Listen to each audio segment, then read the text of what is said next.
Mesdames, Messieurs, bonsoir et bienvenue dans ce 20h sur Camnus 24, ITFM 103 émettant en direct de Garoua. Au sommaire, gestion budgétaire des CTD au Cameroun, les acteurs se réunissent à Meganga pour trouver des solutions. L'atelier co-présidé par les ministères des Finances et de la décentralisation du développement local vise à améliorer la mise en œuvre budgétaire des collectivités territoriales décentralisées. Toujours dans ce 20h, mesdames, messieurs, vous aurez également la revue de presse qui vous propose un tour d'horizon des actualités les plus marquantes avec Dicalo et Challenge Hebdo. Voilà pour la vitrine de ce 20h sur Camnus 24 et ITFM 103. Gestion des CTD au Cameroun, les défis de la mise en œuvre budgétaire au cœur d'un atelier à Maïganga dans la région de l'Adamawa, dans la partie septentrionale du pays. Le ministère des Finances et le ministère de la décentralisation du développement local co-président cet atelier crucial pour améliorer la gestion budgétaire des collectivités territoriales décentralisées. Roméo Benyalam, depuis Maïganga. La bonne exécution du budget public local est conditionnée par la maîtrise des lois et réglementations en vigueur. Le Cameroun est confronté à des difficultés majeures dans la gestion du budget des collectivités territoriales décentralisées CTD. Retard d'exécution, mauvaise gestion, les mots sont nombreux qui freinent le développement local. Face à ce constat, un atelier national a été organisé pour vulgariser la lettre circulaire relative à l'exécution du budget des CTD pour l'exercice 2025. C'est aussi le budget de l'État et les autres entités publiques. Donc quand on arrête, il y aura beaucoup de projets qui ne seront pas exécutés et ils sont dans un État et il y a les règles qui sont applicables à l'État et les entités publiques. Pour cette deuxième année consécutive, les responsables des CTD des régions de l'Est et de l'Adamawa se sont réunis en Gaoundéré pour participer à cet atelier national. Une occasion pour le chef de mission du ministère des Finances de rappeler l'importance de ces rencontres. L'organisation de cet atelier, c'est pour leur montrer les modalités d'exécution, aussi capturer les difficultés qu'ils ont rencontrées pendant l'exécution des budgets précédents, notamment celui de 2024. 6 exposés ont meublé cet atelier sur les thèmes tels les contours de la réforme de la fiscalité locale, les mécanismes de mise à disposition des ressources financières issues de la réforme de la fiscalité locale et la nécessité de l'interopérabilité des systèmes d'information, exécution des projets financés par les transferts d'investissement du budget de l'État au CTD. Les représentants des collectivités ont pris la parole pour partager les difficultés qui entrave l'exécution du budget. Le budget s'exécute en recettes et en dépenses. Pour ce qui concerne les recettes, dans nos différents budgets, il y a plusieurs sources qui alimentent les recettes, parmi lesquelles la fiscalité locale. Moi, je suis une commune d'arrondissement, différente d'une commune comme celle de Maïganga. L'impôt général synthétique qui a englobé à l'intérieur, qui a fusionné ou qui a dissous un certain nombre d'impôts qui étaient la base même de notre assiette fiscale. Qu'est-ce que ces impôts-là deviennent? Aussi, cet atelier a permis de mettre en lumière les défis de la gestion budgétaire des CTD au Cameroun, les retards d'exécution, la mauvaise gestion et le manque de transparence qui sont autant des problèmes qui persistent. Ça, c'est mon constat. La lourdeur dans la passation des marchés. On lance le budget mois de janvier, peut-être mi-janvier. Nous avons déjà perdu 2 semaines. Et maintenant, vous lancez dans la procédure de passation de marché qui prend 45 jours. Nous sommes déjà au mois de mars, fin mars. Et c'est en avril que les entreprises sont sur le terrain. Et là, elles sont rattrapées par les pluies. Et à la fin, on dit que les CTD sont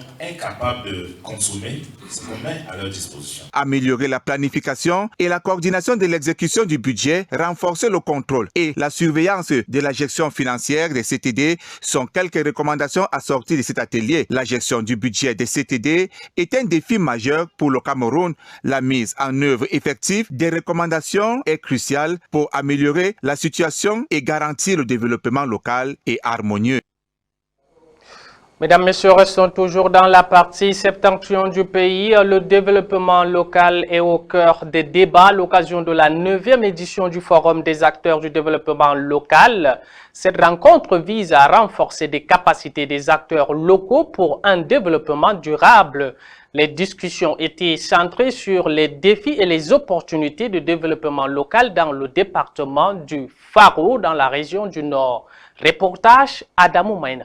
La 9e session du Forum des acteurs du Parc national du Faro s'est tenue à Poli, chef-lieu du département du même nom. Cette rencontre a été l'occasion d'aborder des enjeux cruciaux pour la préservation de ce paysage unique. Les discussions ont été centrées sur la présentation d'un nouveau format pour le paysage de Faro, visant à optimiser la gestion et à renforcer l'efficacité des actions entreprises par les différents acteurs impliqués. Parmi les objectifs de cette session figurait le partage des résultats d'un outil intégré sur l'efficacité de gestion, la mise en avant des opportunités offertes par le paysage de Faro, ainsi que l'identification d'actions prioritaires. Le forum permet de réunir les acteurs intervenant dans l'unité technique opérationnelle du Parc national de Faro en vue d'une synergie d'action pour les problèmes liés à la gestion du parc, les problèmes liés au développement communautaire, les problèmes liés à l'accessibilité et même à l'insécurité autour et dans le Parc national du Faro. Un point fort a particulièrement retenu l'attention des participants, l'accroissement de la résilience des régions du Nord Cameroun face aux crises alimentaires et aux défis climatiques. Nous pouvons retenir l'engagement fort pris par tous les acteurs du paysage Faro pour continuer à œuvrer pour la conservation de ces parcs qui est bien situé dans notre département. Ils ont aussi pris l'engagement de joindre aux autorités, aux forces de maintien de l'ordre, aux éco-gardes pour sécuriser ces parcs, pour aider ces populations qui sont entourées de ces parcs. La collaboration entre les populations riveraines et les forces de maintien de l'ordre a également été mise en lumière. Ensemble, ils travaillent à limiter la crise de braconnage qui frappe le parc national du Faro, menaçant ainsi la biodiversité exceptionnelle. Pour conclure cette session, plusieurs solutions ont été proposées afin de sortir le parc national du Faro de la crise actuelle. Ces recommandations visent non seulement à protéger cet écosystème fragile, mais aussi à garantir un avenir durable pour les communautés locales. La 9e session du Forum des acteurs du Faro se tient dans un contexte où, n'est-ce pas, les éco-gardes, bien entendu le service de la conservation du Parc national du Faro et ses partenaires, si on veut dire le MINFOF et ses partenaires, ont obtenu des résultats assez élogieux tout au long de l'année 2024, améliorer davantage les conditions de vie des communautés riveraines qui vivent autour du parc et aussi de protéger davantage la faune. Cette 9e session du Forum des acteurs représente une étape décisive dans la préservation du Parc national du Faro. Elle témoigne de l'engagement collectif envers une gestion durable et responsable de ce patrimoine naturel inestimable dans le Nord Cameroun. Posons nos valises à présent dans la capitale politique du Cameroun. Parlons des Palais des Verts Paul Biya. C'est désormais le nom officiel du nouvel immeuble, siège de l'Assemblée nationale du Cameroun. La cérémonie de baptême a eu lieu le vendredi dernier et a mobilisé les plus hauts responsables de l'État, au premier rang desquels figurait le Premier ministre chef du gouvernement Joseph Dion Ngouti, qui représentait le chef de l'État. Un grand moment d'hommage à son Excellence Paul Biya de son vivant. Chris Eluna, Erwan. Je bâtis au nom de la Chambre entière le nouveau siège de l'Assemblée nationale, Palais de Verts Paul Biya. 25 avril 2025, jour mémorable pour la première institution camerounaise. Son nouvel immeuble siège, fruit de la coopération sino-camerounaise, s'appelle désormais Palais des Verts Paul Biya. Une première depuis son accession à la magistrature suprême, que le chef de l'État Paul Biya accepte qu'un édifice public, qui plus est, la première institution du pays, porte son nom. Pour le Premier ministre, Chief Dr Joseph Dion Ngouti, qui le représentait personnellement, c'est un hommage mérité envers Paul Biya, bâtisseur infatigable de la nation. Vous conviendrez avec moi que c'est un événement qui fera date dans l'histoire de notre pays, au moins pour deux raisons. D'une part, au regard de la place qu'occupe l'Assemblée nationale dans la construction politique de notre État. D'autre part, en raison du nom de baptême qui participe à mettre en lumière le bâtisseur infatigable de notre nation. Même son de cloche pour les députés et sénateurs présents à cette fête. L'œuvre du président Paul Biya, de leur point de vue pour le Cameroun, mérite à juste titre d'être saluée. Il n'y aurait donc pas eu meilleur hommage que celui de faire porter le nom de l'homme lion à ce nouveau palais de l'Assemblée nationale. Je suis très heureux en tant qu'élu du RDPC. Vous voyez le baptême de cet immeuble, Palais de Verts Paul Biya, c'est le signe même de la démocratie, le signe de la transparence, que le président a apporté la démocratie et la transparence au Cameroun. Ce choix consacre l'ensemble de l'œuvre du président de la République. Vous savez qu'il a commencé son magistère ici même, en 82, avec une vision liée à la rigueur, moralisation de la vie publique. Et puis, il a porté toutes les grandes réformes de son long magistère, ici à l'Assemblée. Très animée en son et en couleur, la cérémonie de baptême des locaux de la Chambre basse du Parlement a vu la participation de certains hommes politiques de l'opposition, notamment ceux des partis alliés au RDPC. En chœur, il témoigne une reconnaissance forte envers l'homme du 6 novembre 82 en rapport avec ce nom de baptême. Une œuvre grandiose qui portera toujours les marques d'un engagement citoyen à travers plusieurs générations. D'où la présence de l'Union des populations du Cameroun dans le cadre de cette cérémonie. 100 ans de haute administration, 40 ans de magistrature suprême, je crois quand même qu'il aura marqué l'histoire du pays et que c'est la raison que si un palais comme celui-ci est baptisé à son nom, je crois que ce n'est que justice. Inauguré en novembre dernier, le palais des Verts Paul Biya resplendit donc désormais au plateau Mvogatemengue. Gigantesque, il restera pour la postérité un témoin patent de l'existence d'un homme politique majestueux en la personne du président Paul Biya. Place à présent à l'humanitaire, la société Cotco a rétrocédé officiellement un forage à motricité solaire d'une capacité de 15 mètres cubes à la commune de Meganga.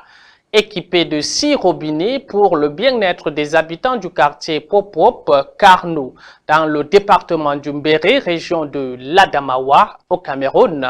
Roméo Benyalam pour plus de détails.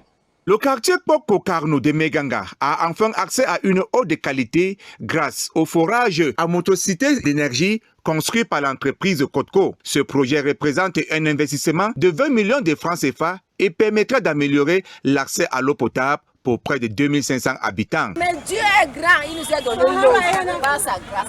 Et je bénis tellement le Seigneur. Gloire à Dieu. Et aujourd'hui, j'ai vu qu'on a eu l'eau dans notre quartier. Je suis vraiment très content jusqu'à ce manière, comme je vais tomber évanouie même plus. On buvait l'eau partout et on tombait souvent malade. Les femmes du quartier Popop Karnou qui souffraient de pénurie d'eau chronique et devraient parcourir de longues distances pour accéder à cette ressource vitale, le forage d'une capacité de 15 mètres cubes équipé d'un réseau de distribution de 10 robinets réduira considérablement les risques de maladies hydriques liées à la consommation d'eau insalubre. Nous sommes soucieux du fait que les populations traversées par le pipeline ont besoin d'une eau de bonne qualité.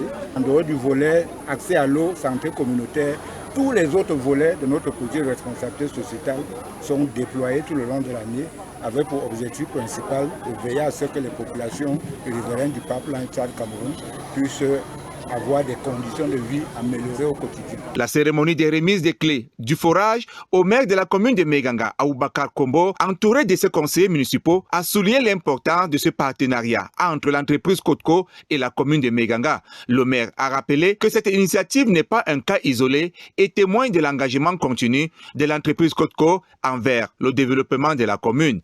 À l'occasion de la cérémonie de rétrocession de ce forage par Cotco à la commune de Meganga, permettez-moi de vous transmettre le sentiment de gratitude de l'ensemble du conseil municipal à monsieur le directeur général de Cotco. La réhabilitation et l'équipement du centre de santé intégré de Marang et une salle de réunion à Marang, près la construction d'un forage au quartier d'Abolé. Vous voilà de nouveau à Meganga et cette fois pour mettre à la disposition de 2500 âmes habitant le quartier Popop Karnou un système d'adduction d'eau. Le sous-préfet de l'arrondissement de Meganga a mis l'accent sur la nécessité d'une gestion rigoureuse et équitable de cette nouvelle infrastructure. L'installation d'un comité de gestion est un pas essentiel pour garantir la pérennité du forage et le respect des règles d'approvisionnement en eau potable. Nous leur demandons de tout mettre en œuvre pour que cet ouvrage puisse durer le plus longtemps possible. L'arrivée de ce point d'eau au quartier Popop Karnou de Meganga représente une avancée significative en matière de santé publique et une bouffée d'oxygène pour tout un quartier. Meganga illustre ainsi comment des initiatives ciblées et responsables peuvent transformer concrètement la vie des populations et ouvrir la voie à un avenir plus serein.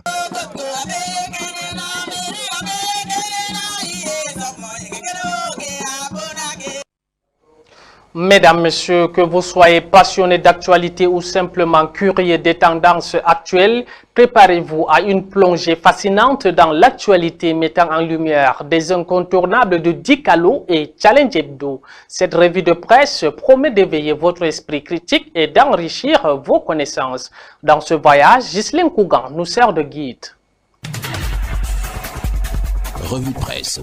Bienvenue à la revue de presse spéciale sur ITFM Centre et Cam News 24. MBF Media Productions vous offre le tri-hebdomadaire Dikalo et Challenge Hebdo à la une du tri-hebdomadaire Dikalo, fête internationale du travail. La nuit, le vice et le besoin, les travailleurs du monde entier célèbrent demain la 139e édition de leur journée sacrée. Au Cameroun, les festivités se déroulent dans un environnement marqué par des mots d'ordre de grève et de boycott. Page 3 du tri-hebdomadaire Dikalo.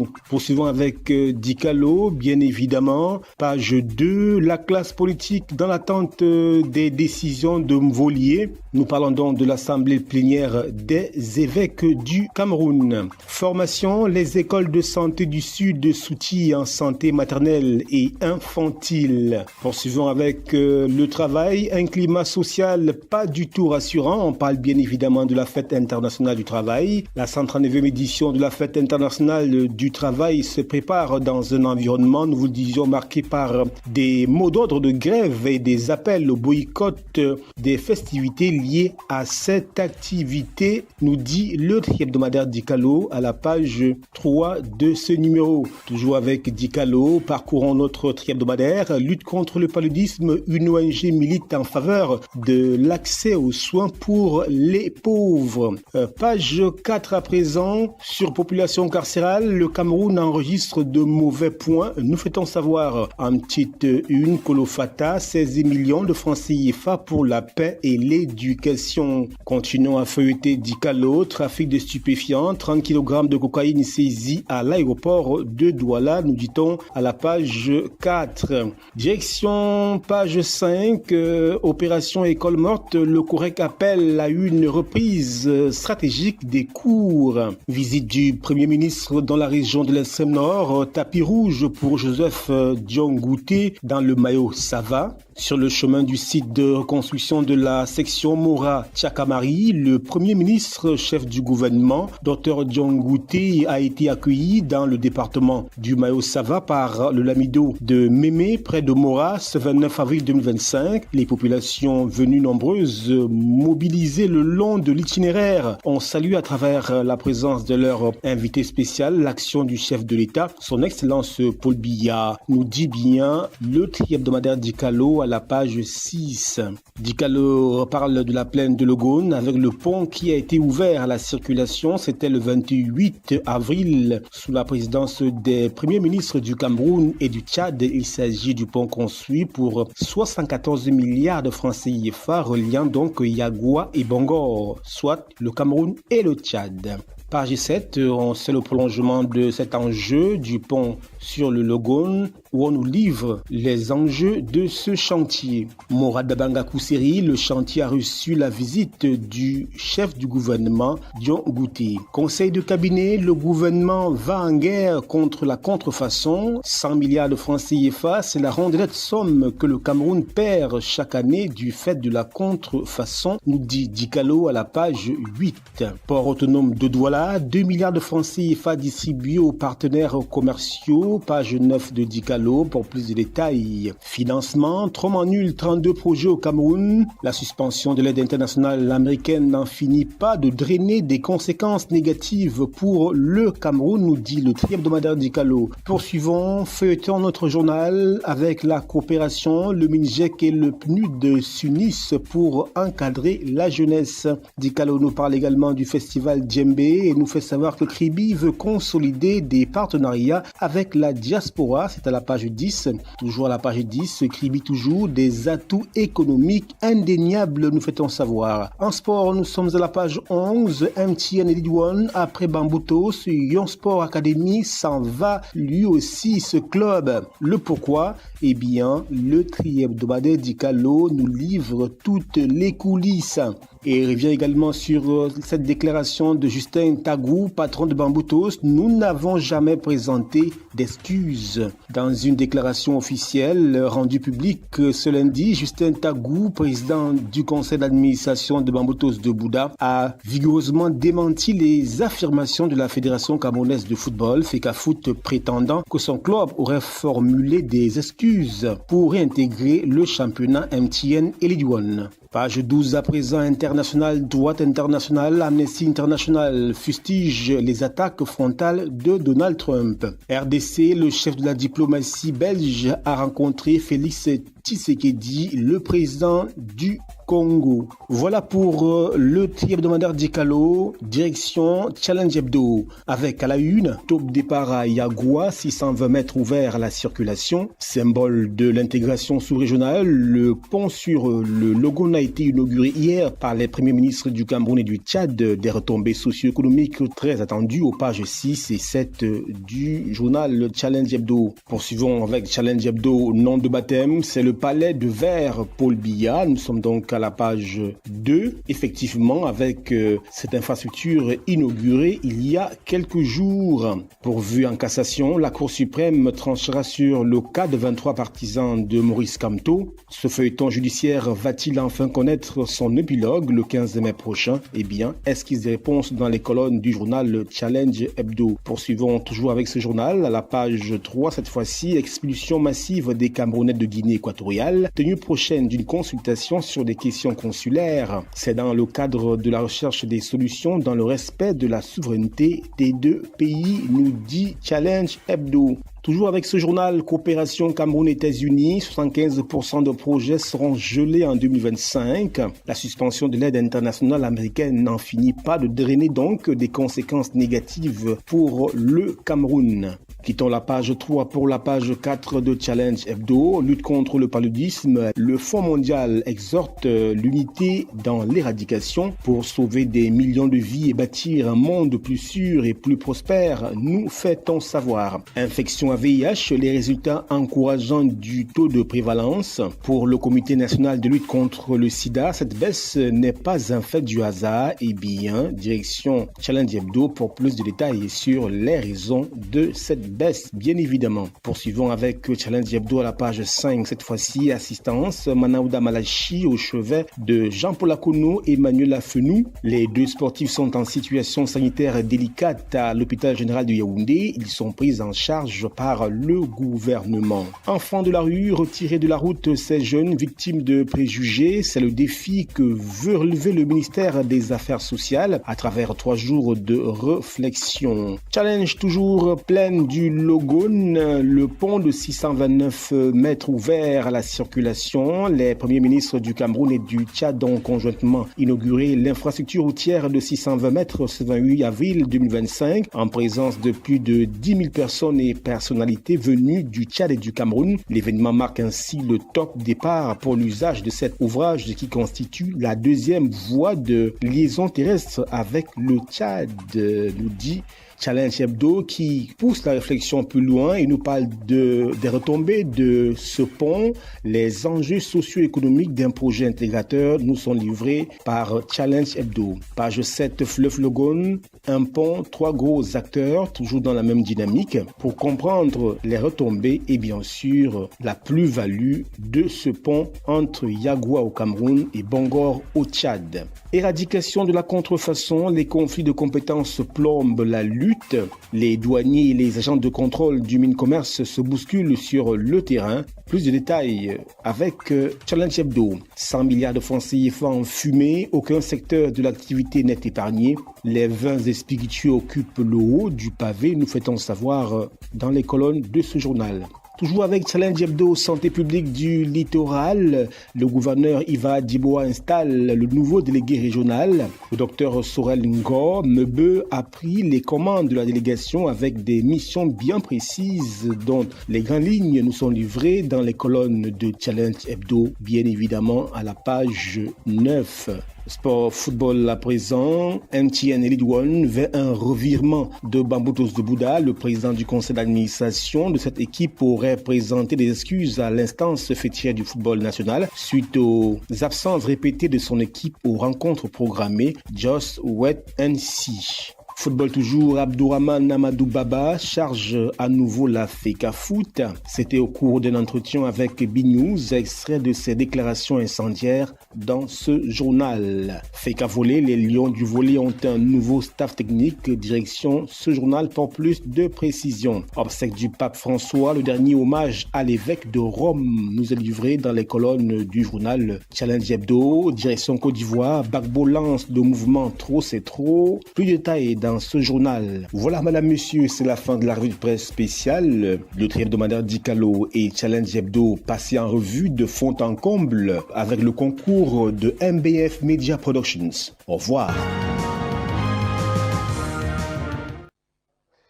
Les oncles paternels sont comme des étoiles, ils brillent quand tout va bien, mais disparaissent quand les temps deviennent difficiles, surtout quand il s'agit de décrocher leur téléphone pour aider financièrement. Les oncles paternels, triste à vous de constater que certains oncles attendent seulement les funérailles pour évoquer l'héritage alors qu'ils étaient injoignables tout le reste du temps.